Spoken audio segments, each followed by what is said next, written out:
नमस्कार दोस्तों, वेदपत्र YouTube channel में आपका स्वागत है। आज हम आपको संतान सप्तमी की कथा सुनाने जा रहे हैं, तो इस वीडियो को अंत तक अवश्य सुनिएगा। लेकिन उससे पहले अगर आप हमारे चैनल पर पहली बार आए हैं तो वीडियो को लाइक करें, चैनल को सब्सक्राइब करें एवं कमेंट बॉक्स में जय श्री राधे कृष्णा हर हर महादेव लिखना ना भूलें। दोस्तों, बहुत पुरानी बात है। एक नगर में एक राजा थे जिनका नाम नहुस था। राजा नहुस की एक बहुत ही सुंदर एवं गुणवान पत्नी थी जिसका नाम चंद्रमुखी था। वह दोनों अपने राज्य में आराम से जीवन बिता रहे थे, लेकिन उन्हें केवल एक ही बात का दुख था कि उनकी कोई संतान नहीं थी। दोस्तों, वहीं पर राजा नहुस के राज्य में एक ब्राह्मण और उसकी पत्नी साथ साथ रहते थे। रानी और ब्राह्मणी में दोनों में अत्यंत गहरी मित्रता थी। एक दिन दोनों रानी और ब्राह्मणी सरयू नदी के तट पर स्नान करने के लिए जाती हैं। वहां जाके वे देखती हैं कि कुछ महिलाएं सरयू नदी के किनारे भगवान शिव और माता पार्वती की पूजा अर्चा कर रही हैं। वह दोनों रानी और ब्राह्मणी उनके पास जाती हैं। वह उनसे उस पूजा के बारे में पूछती हैं। तब वह महिलाएं रानी और ब्राह्मणी को संतान सप्तमी व्रत की महिमा बताती हैं। यह जान करके दोनों संतान सप्तमी व्रत करने का संकल्प लेती हैं और अपने अपने घर वापस आ जाती हैं। रानी और ब्राह्मणी में से जो ब्राह्मणी थी वह प्रतिवर्ष संतान सप्तमी के व्रत को विधि पूर्वक करती, लेकिन वहीं पर जो रानी चंद्रमुखी थी वह किसी वर्ष व्रत को करती और किसी वर्ष वह व्रत को करना ही भूल जाती। समय गुजरता गया और रानी ब्राह्मणी वृद्धा अवस्था में गईं। इसी के साथ उन दोनों की मृत्यु हो गई। जब दोनों को अगला जन्म मिला तो रानी को बंदरिया एवं ब्राह्मणी को मुर्गी की योनि में जन्म मिला।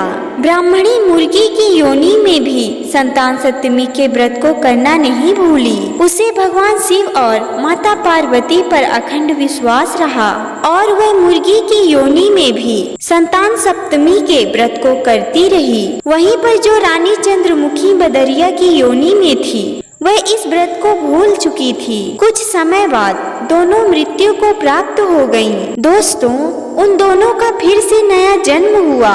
ब्राह्मणी ने पुनः एक ब्राह्मण के यहाँ ब्राह्मण कन्या के रूप में जन्म लिया और जब युवा अवस्था में गई तो उसका विवाह ब्राह्मण के अत्यंत सुंदर पुत्र से हुआ।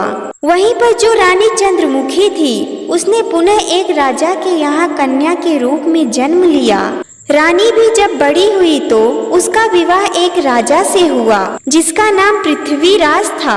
कुछ समय बीत जाने के बाद ब्राह्मणी ने 8 पुत्रों को जन्म दिया।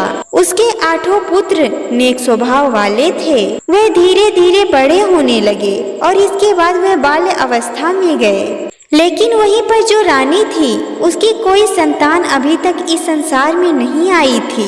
ब्राह्मणी को अपने इस जन्म में भी भगवान शिव और माता पार्वती के इस व्रत का स्मरण रहा और वह पिछले जन्म की तरह ही संतान सप्तमी के व्रत को करती रही। रानी और ब्राह्मणी के बीच पिछले जन्म की तरह ही इस जन्म में भी अत्यंत प्रेम रहा। दोस्तों, कुछ समय बाद ही रानी को एक रोगों से ग्रसित पुत्र की प्राप्ति हुई, लेकिन रानी के पुत्र के जीवन की अवधि केवल 9 वर्ष तक ही शेष रही। 9 वर्ष के बाद रानी के पुत्र की मृत्यु हो गई।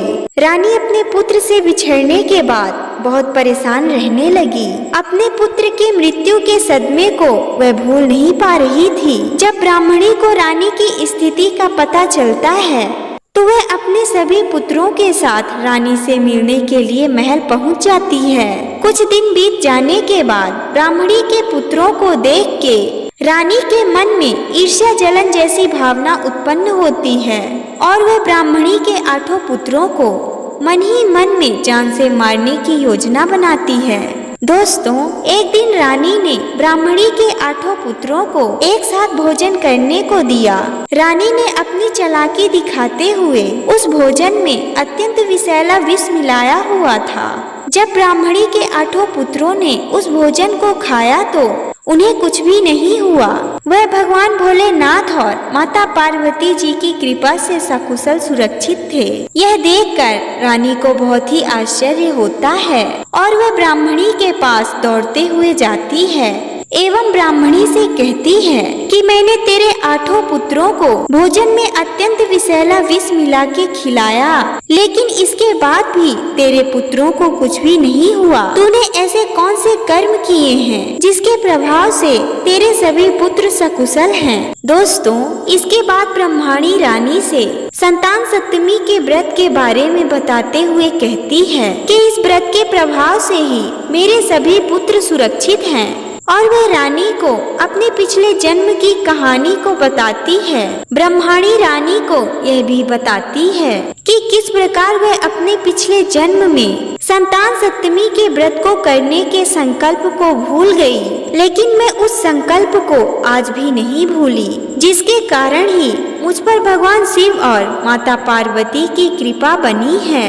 ब्रह्मणी कहती है कि मुझे लगता है कि तुमने जो संतान सप्तमी के व्रत को करने का संकल्प लिया था और उसे पूर्ण नहीं किया, उसी के कारण ही तुम्हें संतान का सुख प्राप्त नहीं हुआ।